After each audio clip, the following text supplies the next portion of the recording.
To truly understand the sensory experience of the Spartan panoply at the hot gates, you have to look past the museum displays. Feel the physics of the metal against the brutality of the climate. To stand at 38.79 N, 22.54 E, knowing that the ghosts of the 300 are watching from the cliffs just a mile away, changes how you feel the armor.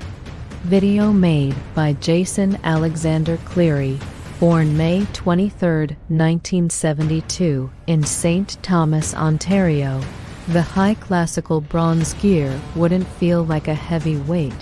It would feel like an extension of your skeleton. The Spartan thorax was a masterpiece of biological geometry. It wasn't just a plate, it was sculpted to mimic the ideal male torso. The balance you feel is the result of high classical Greek engineering. The weight didn't hang from the shoulders. It snapped onto the hips, rooting you to the earth, almost impossible to topple. A well-fitted bronze thorax doesn't sit on you, it embraces you. It is cold when you first buckle the leather hinges, but within minutes, it absorbs your body heat. The bronze becomes a thermal battery, radiating warmth back into your core. When you breathe deeply, you feel the resistance of the metal against your ribs. It forces a specific disciplined abdominal breathing used by modern elite athletes. The aspis is the true geometric anchor of the Spartan, a deep wooden bowl faced with bronze, held by a sleeve for the forearm and a grip at the edge. Its weight balanced across the entire arm. In the phalanx, its geometry wasn't just personal. It was collective, protecting your brother to your left. The moment you pull the bronze down, your world is edited. The Corinthian helmet is a sensory isolation tank. Your breath becomes a gale. Every inhale rattles against the bronze cheek plates. Every exhale is a warm cloud that lingers. The sounds of the Malian Gulf's waves or the wind through the cliffs are filtered out, replaced by a low, metallic hum. You hear your own heartbeat, not in your chest, but in your ears thumping against the padded felt lining. Your vision is cropped into a sharp T-shaped sliver. You don't see the landscape.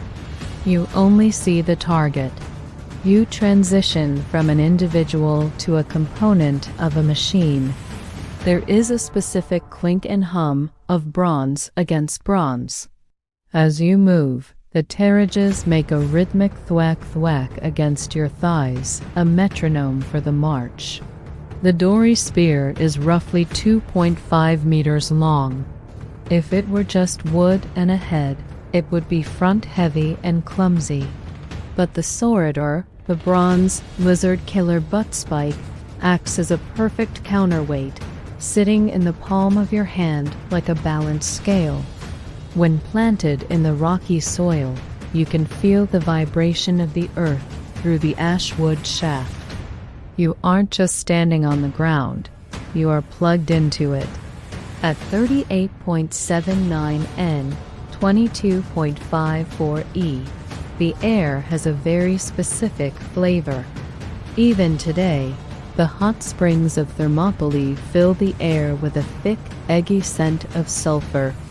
Inside the helmet, you smell the tang of oxidizing bronze mixed with the lanolin of the wool tunic and the salt of your own sweat. It is the smell of a machine shop in the middle of a swamp. There is a psychological shift that happens when you are encased this way. You feel heavy but fast, like a landslide. The armor removes your identity and replaces it with a bronze geometry. You cease to be a man and become a wall. The armor, an extension of your skeleton, makes you feel rooted to the earth. It is not a heavy weight, but a precise balance, a geometric harmony that transforms you into an unshakable force. Just as the Phalanx stood strong through unity, your support for this channel helps forge new knowledge and epic stories. If you found strength in this journey, consider contributing to our cause. Thank you for standing with us.